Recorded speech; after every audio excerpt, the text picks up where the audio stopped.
25th anniversary of Good Burger. There's a limited edition Blu-ray Steelbook coming out to celebrate. Paramount, of course, home entertainment. 25 years. When I was watching it, I was like, man, y'all look like little, you were this big, you were itty bitty. Yeah.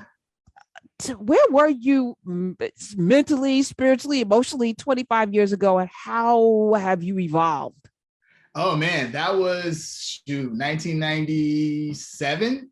So definitely evolved, learned a lot. And it's awesome. People getting to experience this 25 years later. It's beautiful that people are still talking about it. The joy that it brings to a lot of people's hearts, the stories that they tell me, and okay, all right. Because this show is what it is. My producer, not the only reason, because of course I have a vast experience in a lot of things. My producer, Smiz, saw this movie July 25th, 1997 in the theaters. And when he heard you were coming, he was like, can I please come in? So I'm going to bring him in to talk about his experience as a young person watching this in the movie theater, because he's one of the people you impacted. I love that. What up, man? Hi, Mr. Mitchell. Big fan of yours. Mr. Mitchell. Wait, hold on. He called you Mr. Mitchell. All right, go ahead. It's an honor. Got to be proper. Yes, I saw the movie in the theaters. Actually, my little funny story. My father accidentally went into the Air Bud theater instead of Good Burger by accident, so we had to switch theaters to kick things off. Right.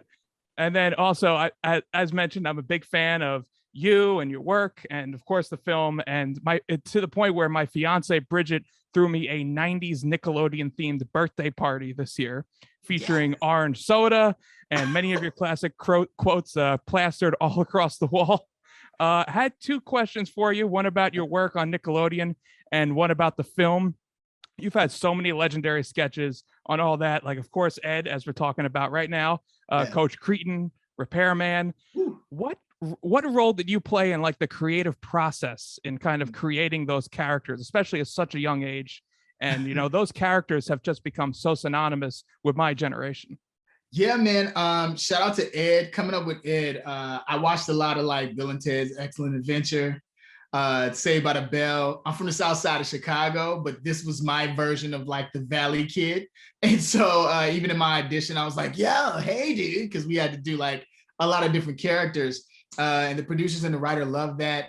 And they, created this world called Good Burger with that voice that I gave them.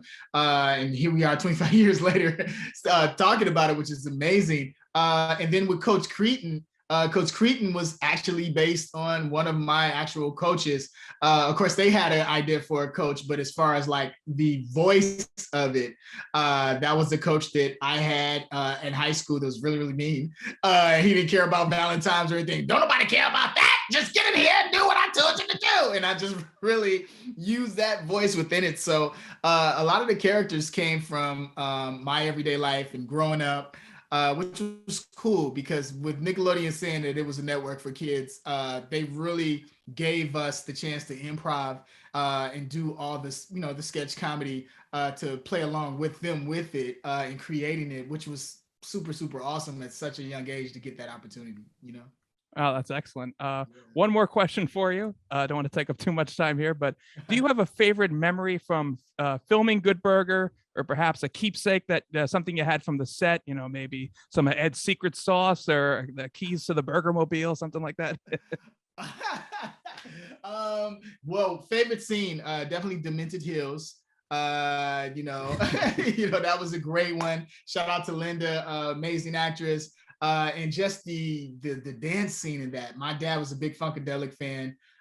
So when he saw George Clinton in that, that was crazy. And then my mom's in that scene too. Me and Keenan's moms were on set. And I remember they needed like more extras. And so like a lot of like people from the set came on.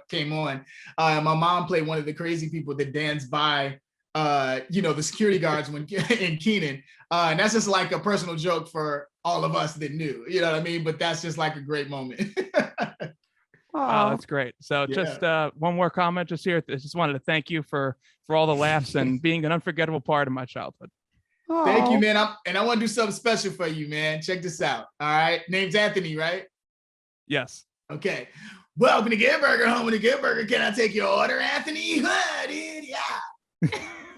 Yo, Smizzy. All right, you owe me now, right? You know that, right? Okay. I got you. All right, Smiz. That's the Smizzy, y'all.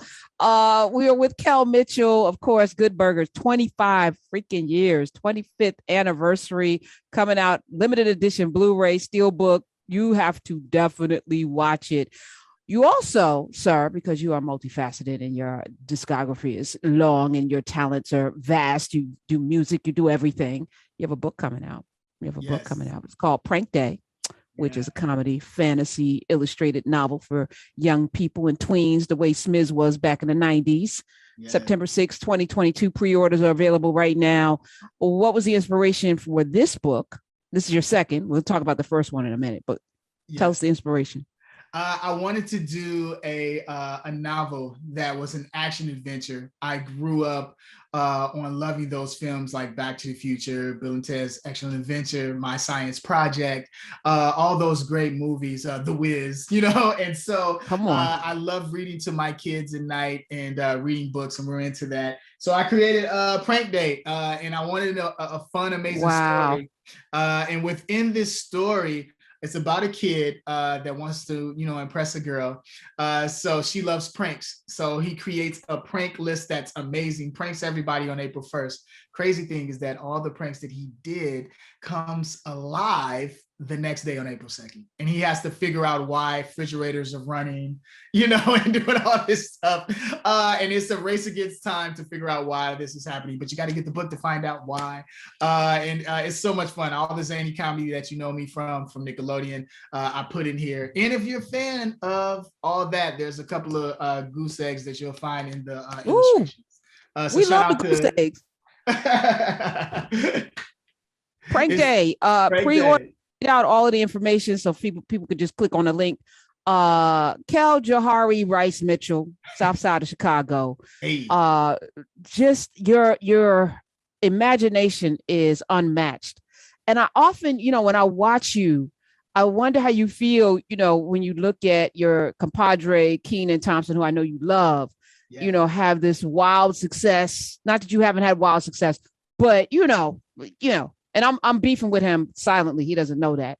Because he made my name into a household, into a pejorative, which that Black Jeopardy thing that he did. So I'm holding a grudge. I'm just letting you know. If I see him in them streets, he's gonna catch these words. But have you navigated that friendship and also, being the driving force of something, but not necessarily getting the credit for it because you drove that thing, bro. You drove that thing.